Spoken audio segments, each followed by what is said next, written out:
ओम शांति। हम बात संस्कारों की करते हैं। संस्कार अर्थात कोई भी बात जब एक से अनेक बार की जाती है वह संस्कार बनता है। तब ये बने हुए संस्कारों को अब परिवर्तन करना है, क्योंकि जो संस्कार बने हुए हैं वह देहाभिमान के हैं, वह काम क्रोध आदि से लिप्त हैं। अब संस्कार निकालना कैसे? नहीं, निकालने की मेहनत नहीं करेंगे क्योंकि निकलते नहीं। कई बार संस्कार का अर्थ हम आदत भी निकालते हैं। तो कहा जाता है डालो तो आदत अच्छी, डालो तो आदत बुरी। या कभी ऐसे भी कहते हैं ये आदत बुरी बला है क्योंकि ये छूटते नहीं छोड़े। इसीलिए ये संस्कार परिवर्तन को करना है तो फिर एक बात ध्यान में अवश्य रखनी होगी कि वो मुझे ही करना है, किसी अन्य के द्वारा ये नहीं हो सकता है। कोई भी बात की सच्चाई, यथार्थता हम यदि समझेंगे और समझ के साथ एक दृढ़ संकल्प लेंगे कि मुझे ऐसा करना है, तो फिर संस्कार बदलेंगे। पर ये मुझे बोलने वाला व्यक्ति, ये हमारे को पक्की संकल्प चाहिए कि मैं आत्मा हूँ और ये शरीर के माध्यम से ये संस्कार बने हैं। अब शरीर के माध्यम से ही इन संस्कारों को परिवर्तन करना होगा। मैं आज आपको कुछ एक कैसे संस्कार बदलते हैं या उनमें नेचुरली, नैसर्गिक रीति से बदलाव आता है, आदतों में, समझ में, चलने में, बोलने में। एक भाई हैं हमारे, माउंट आबू मधुबन में रहते हैं। वे पढ़े लिखे नहीं थे, एक छोटे से कस्बे में उनका जन्म हुआ, परंतु लगन उनको आज यहाँ तक ले आई। कई हजार स्कूलों में उन्होंने प्रवचन दिया नई शिक्षण के बारे में। कई 100 जेल में जाकर के उन्होंने प्रवचन दिया। आज कोई भी इतना प्रवचन नहीं दिया होगा, किया होगा जिसको उन्होंने YouTube में, Facebook में डाले हैं। उनका नाम है ब्रह्मा कुमार भगवान। तो ये गामड़े का छोरा कैसे परिवर्तन हुआ? अध्यात्म के द्वारा। उसने अपने जीवन में अंधकार से निकल करके उजियाले की ओर बढ़ने का जो संकल्प लिया, आज कईयों को उनका जीवन प्रकाश दे रहा है, ज्ञान का प्रकाश दे रहा है। मैं एक बार दिल्ली के तिहाड़ जेल में गया था।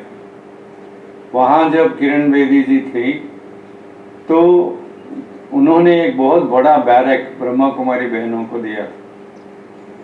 वहाँ पर जो आजीवन कारावास वाले कैदी हैं, उनके लिए जेल ही तो घर है, उसके सिवा और कुछ नहीं है। परंतु उनका जीवन सबकी तरह ही होता है, खान पान वही पुराने ढंग का। परंतु जब वहाँ पर ये अध्यात्म की क्लासेस चली तो धीरे धीरे कुछ 100 लोगों में इतना परिवर्तन आया कि उन्होंने अपना ग्रुप बनाया अध्यात्म का और खान पान में बदलाव किया और गीत संगीत सीखा, ईश्वरीय ज्ञान के गीत आदि गाते। और फिर अपने जो कर्म, उनको जो कर्म दिया हुआ है, माना जो ड्यूटी दी हुई है, वह बहुत ही जागरूकता से और प्रामाणिकता से करते आए। नतीजा ये हुआ कि कईयों को जेल अधिकारियों ने वहाँ से उनको छुट्टी कर दी, क्योंकि इनके जीवन में बहुत वंडरफुल परिवर्तन आया हुआ था। आज भी वहाँ हमारे हरिनगर की बहनें क्लासेस करती हैं, बहुत अच्छा है। वैसे ही मैसूर में भी रोटरी और लायंस क्लब वालों ने मिलकर के एक बहुत बड़ा भवन बना के दिया है, जिसमें हॉल है और रोज वहाँ क्लासेस लगती है। कई बार कई व्यक्ति अनजाने में बिना कुछ किए जेल में ठूंसे दिए जाते हैं। एक एग्रीकल्चर जॉइंट डायरेक्टर वहाँ पर थे, वो बहुत दुखी थे क्योंकि उनको जानबूझ करके जेल में डाला गया था। तो वैसे जो मानसिक रोगी बन जाते हैं उनके लिए ये ईश्वरीय ज्ञान जेल में बहुत संजीवनी का काम करता है, ऐसा मैंने अनुभव किया। ये परिवर्तन है बहुत बड़ा। वैसे ही हमने देखा कि एक बहन है जिसको काला अक्षर भैंस बराबर, कभी वो स्कूल में गई भी नहीं और न ही उनके माता पिता भेज सकते थे। एक छोटे से तांडे में वो रहती थी।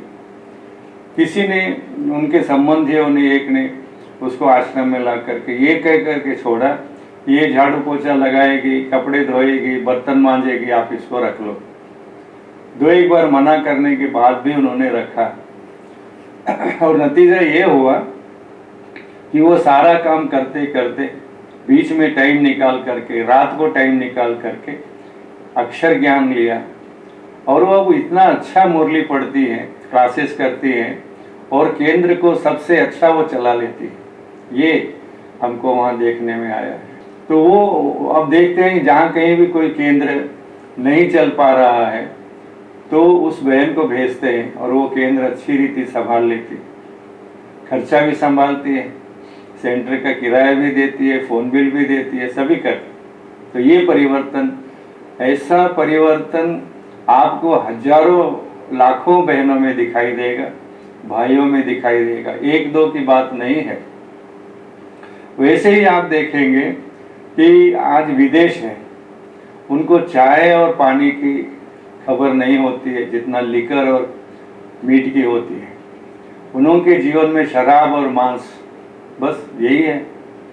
परंतु आज लाखों भाई बहनें के संस्कार इतने परिवर्तन हुए हैं, उनको शराब माना क्या, कबाब माना क्या, ऐसी अनभिज्ञता पैदा हुई है और वो भारतीय संस्कृति के अंदर घुल मिल जा रहे हैं। अपने जीवन को इतना परिवर्तन किया है कि शायद कोई भारतीय कर न सके, मेरा जहाँ तक अनुभव कहता है। उनका पहनाव, उनका रहना, उनका बोलना चलना सारा भारतीय संस्कृति से मिल जाता है। तो ऐसे भाई बहन आपको लाखों मिलेंगे और वो भी कोई भारतीय की बात मैं नहीं कर रहा हूँ, परंतु एकदम क्रिश्चियंस या अन्य संप्रदाय के लोग इतना परिवर्तित होते हैं संस्कारों में। ये कैसे हो सका? समझ से, ज्ञान से। हमने युगों से प्रार्थना की, तमसो माँ ज्योतिर्गमय, हे भगवान हमको अंधकार से निकाल करके प्रकाश की ओर ले चल, असत्य से सत्य की ओर ले चल, मृत्यु से अमरत्व की ओर ले चल, मृत्योर माँ अमृतम गमय। परंतु किसी को इसका अनुभव आज तक नहीं हुआ और आज ये लाखों बहनें कह रहे हैं, भाई कह रहे हैं कि हम आज अंधकार से निकल चुके, हमारे जीवन में अज्ञान नहीं है, न देह का अज्ञान है न विकारों का। ऐसा जीवन जीने की कला इन लोगों ने इस अध्यात्म के मार्ग से सीखी। ऐसे ही ये कहा जाता रहा है कि आद्य शंकराचार्य ने एक पहेली दी थी, को त्वम कस्तव पिता कुतो आगता को गच्छतु, कहाँ से आए, कहाँ जाना है, तुम कौन हो, तुम्हारा पिता कौन है। जबकि सबको पता है उनका पिता कौन है, फिर भी ये पहेली क्यों बुझाई गई? क्योंकि असली पिता का ज्ञान नहीं था और वह असली पिता है परम पिता, परमात्मा, ज्योतिर्स्वरूपी शिव। और को तुम, आप कौन हो? तो वो समझ मिली कि हम इस विनाशी देह नहीं है, बल्कि इस विनाशी देह के अंदर एक चैतन्य आत्मा है, अमर आत्मा, अजर आत्मा है परमात्मा की। जैसे वहाँ कहा गया कि हे अमृत से पुत्रा, कि हे अमृत वो माना अमर पिता की संतान। जब पिता अमर है तो बच्चे भी तो अमर ही होंगे ना। तो ऐसा ये आध्यात्मिक ज्ञान ऑटोमेटिकली हमारे संस्कारों में बदलाव लाता है। एक व्यक्ति था, वो दुर्दांत दस्यु था। करोड़ों रुपए जीवंत या मृत उसको पकड़े जाने के लिए थे और करीब 200 लोगों को उसने मौत के घाट उतारा था। बड़ा डाकू था और वो कहता था कि 15-15 किलो का जो डब्बा घी का होता है उठा के वो पी लेता था, खा लेता था सारा। और ऐसा व्यक्ति, ऐसा दुर्दांत दस्यु डाकू परिवर्तन हुआ, उसका जीवन बदल गया। तो वो आज अब ब्रह्मा कुमार है। उसकी बेटी आज ब्रह्मा कुमारी बन करके राजयोग केंद्र चला रही है। ऐसा परिवर्तन कहाँ से कैसे आया? ज्ञान से, समझ से, अध्यात्म से। तो ऐसे कई लोग हैं जो जीवन में गलतियां करते थे, जेलबर्ड्स थे। मैंने कई स्थानों पर गया जहां नशा मुक्ति केंद्र होते हैं, वहां नशा मुक्ति किसी का होता नहीं, मैं सच देखा है। परंतु यहाँ आप एक एक से पूछिए, कई नशों में धुस्त रहने वाले भाई बहनें भी हैं। वो परिवर्तन हुआ है उनके जीवन में इस अध्यात्म के आधार पर। तो बाबा परमात्मा, जो इसको हम प्यार से बाबा बोलते हैं, उसकी कमाल है कि वो नहीं दिखता है, पर उसके द्वारा दिए हुए ज्ञान से जो परिवर्तन हुआ वह स्पष्ट दिखता है। एक बिंदु प्रमाणेन प्रारंभ हुआ यह मंडली, जो पहले ओम मंडली कहलाई जाती थी, आज जा करके वैश्विक केंद्र बन गया है। कहा जाता था एतद् देशे प्रसूतस्य, इस देश में पैदा हुआ व्यक्ति शिक्षेरन पृथिव्याम सर्वमानवा, पृथ्वी के सभी मनुष्यों को शिक्षण देता था। वो अब का गायन है। ये ब्रह्मा कुमार कुमारियां आज विश्व के हर भाषा के व्यक्ति को, हर संप्रदाय के व्यक्ति को, हर जाति के व्यक्ति को ज्ञान सुनाती हैं। एक ही ज्ञान, इसलिए कहा जाता है ये विश्व का एकमात्र विद्यालय है जहाँ एक ही प्रकार की विद्या दी जाती है। विद्या माना या विद, जिसे जानना होता है, वो हम जान गए। तो ये बातें आपको भी समझनी है। ऐसे ही आप देखेंगे, एक व्यक्ति था, जहाँ तक संस्कारों की बात आती है, आजकल लोग डाइटिशियंस के पास बहुत जाते हैं तो एक संस्कार की बात आती है, तो ये है खाने का संस्कार। खाता रहता है मनुष्य। एक गायक है सामी आदनानी, जिसका वेट करीब 200 किलो था। डॉक्टर ने कहा 2 बातें हैं आपके सामने, या तो मृत्यु, मरने को तैयार हो जाओ, या नहीं तो वेट घटाओ।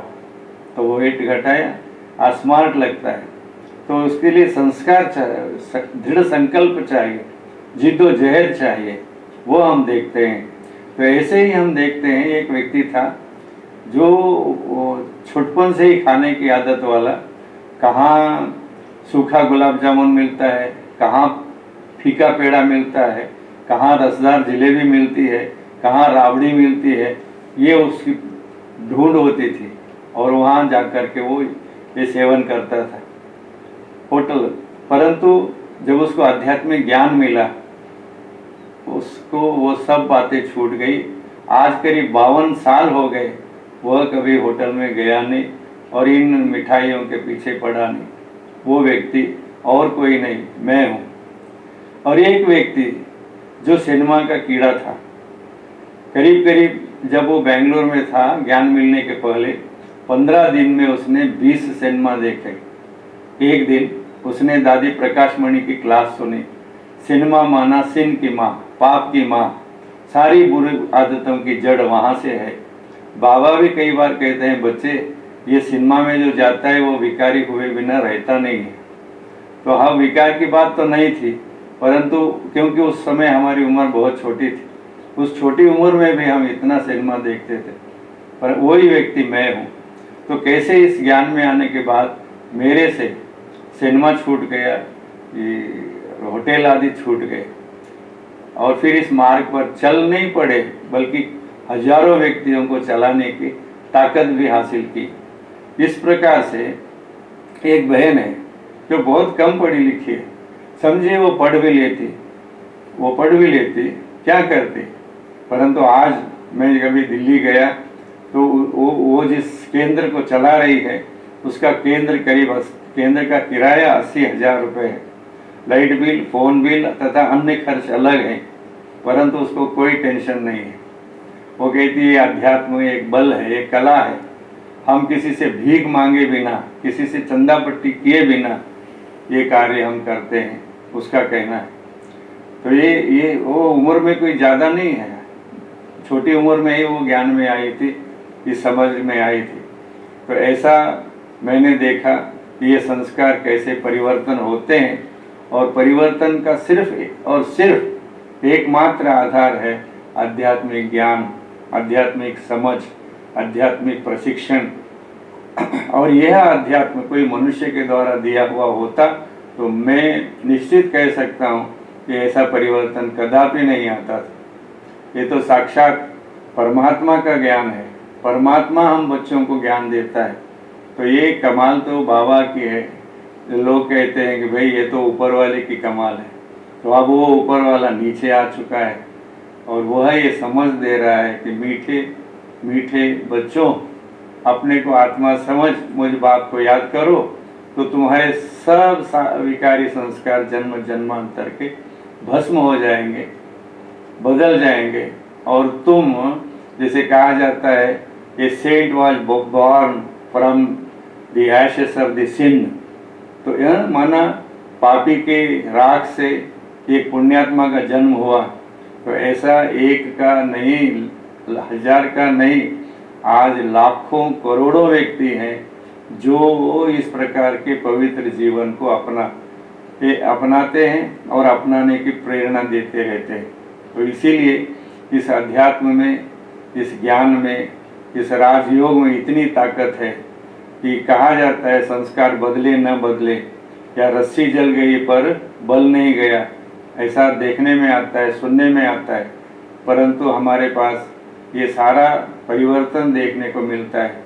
इस प्रकार से ये जो संस्कार परिवर्तन का कार्य है, कैसे एक आसुरी मायावी संस्कारों को बदल करके ईश्वरीय संस्कारों से होते हुए दैवी संस्कारों की ओर अग्रसर होना है और अग्रसर करना है, तभी जा करके ये जो राम राज्य की कल्पना है वो साकार हो सकती है।